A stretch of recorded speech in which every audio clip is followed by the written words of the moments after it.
படித்ததில் பிடித்தது. இன்றைய தலைப்பு அவரவர் வினைப்பயன். ஒரு காட்டில் சுபத்திரை என்கிற வேடர் குலப்பெண் தன் கணவருடன் வாழ்ந்து வந்தாள். வெகு நாட்களாக இத்தம்பதியருக்கு குழந்தை பேறு இல்லாமல் பல விரதங்கள் அனுஷ்டித்து ஒரு குழந்தை பிறந்தது. அந்த குழந்தையை இருவரும் சீராட்டி வளர்த்து வந்தனர். அந்த 5 வயது பாலகனை உணவூட்டி உறங்க வைத்துவிட்டு நீர் எடுத்து வர அருவிக்கு சென்றாள் அப்பெண். தன் குடிகளுக்கு திரும்பியவள் திடுக்கிட்டாள். அவளுடைய பாலகனை ஒரு நாகம் தீண்ட விஷம் ஏறி உயிருக்கு மன்றாடுகிறான். தரையில் விழுந்து அழுது புலம்புகிறாள் அவள். கூக்குரல் கேட்டு ஓடி வருகிறான் கணவன். விஷயம் அறிந்து அப்பாம்பு தங்கியிருந்த புற்றை தகர்த்து அந்த பாம்பை பற்றி சுபத்திரையிடம் இழுத்து வந்தான். சுபத்திரை நம் குழந்தையை தீண்டிய இப்பாம்பை கத்தியால் வெட்டி கொள்ளட்டுமா என்கிறான் வேடன்.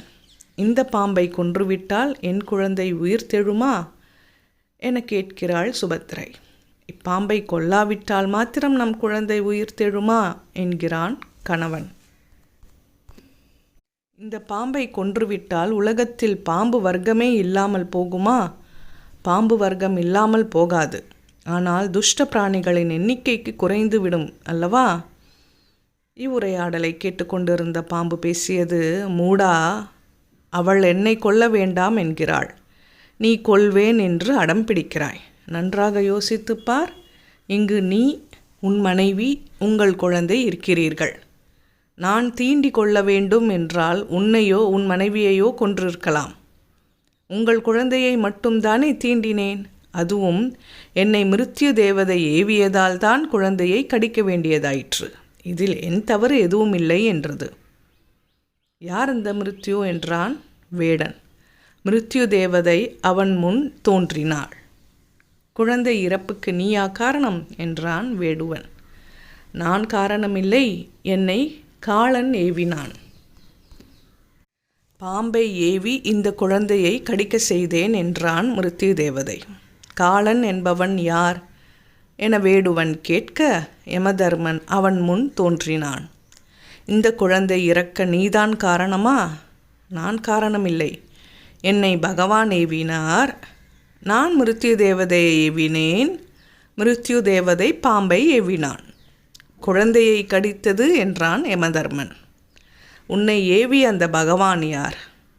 ஸ்ரீமன் நாராயணன் அந்த வேடுவனுக்கு காட்சியளித்தார். எல்லாவற்றுக்கும் காரணம் நீதானா என்றான் வேடுவன். பகவான் கூறுகிறார், மண்ணில் பிறந்த ஒவ்வொருவரும் இறக்க வேண்டும் என்பதே விதி. கடித்து உன் குழந்தை சாக வேண்டும் என்பதே நியதி. அது நிர்ணயமானதால் நானே நடத்தி வைத்தேன். எல்லோரும் தப்புவதற்கு ஒவ்வொரு காரணம் சொல்கிறீர்கள். நான் நம்ப மாட்டேன் என்று குழந்தையை கடித்த இந்த பாம்பை வெட்டியே தீருவேன் என்று ஆவேசத்துடன் கத்தியை எடுக்க தன் தோள் பைக்குள் கையை விட்டான் வேடுவன். வேடுவனுக்கே தெரியாமல் அவன் தோளில் மாட்டியிருந்த பைக்குள் வேறொரு பாம்பு புகுந்திருந்தது. அது அவனை தீண்டிவிட்டது. உடனே அவன் வாயில் நுரை தள்ளி மயங்கி கீழே விழுந்தான். இதை சற்றும் எதிர்பார்க்காத அவன் மனைவி உடனடியாக காட்டுக்குள் சென்று மூலிகையை பறித்து வந்து கசக்கி பிழிந்து அவன் வாயில் சாற்றை ஊற்றினாள். வேடுவன் சற்று நேரத்தில் மயக்கம் தெளிந்து பிழைத்து கொண்டான். இந்நிகழ்வை பார்த்து கொண்டிருந்த அனைவரும் சிரித்தனர். பகவான் சொன்னார், எந்த பாம்பு கடிக்கு எந்த மூலிகை கொடுத்தால் விஷம் இறங்கும் என்று ஞானம் படைத்தவள் உன் மனைவி. அப்படி இருந்தும் தன் குழந்தை பிராணனுக்கு மன்றாடி கொண்டிருக்கும் போது அவளுக்கு ஏன் அந்த ஞானம் வரவில்லை? குழந்தையை ஏன் காப்பாற்றவில்லை? ஆனால் உன்னை காப்பாற்றிவிட்டாள். அதற்கு என்ன காரணம்? கடித்து பிழைக்க வேண்டும் என்பது உன் விதி. கடித்து இறக்க வேண்டும் என்பது உன் குழந்தையின் விதி. அது அவரவர் வினைப்பயன்தான் என்றார். பரமாத்மா கூறியது எத்தகைய சத்தியம்!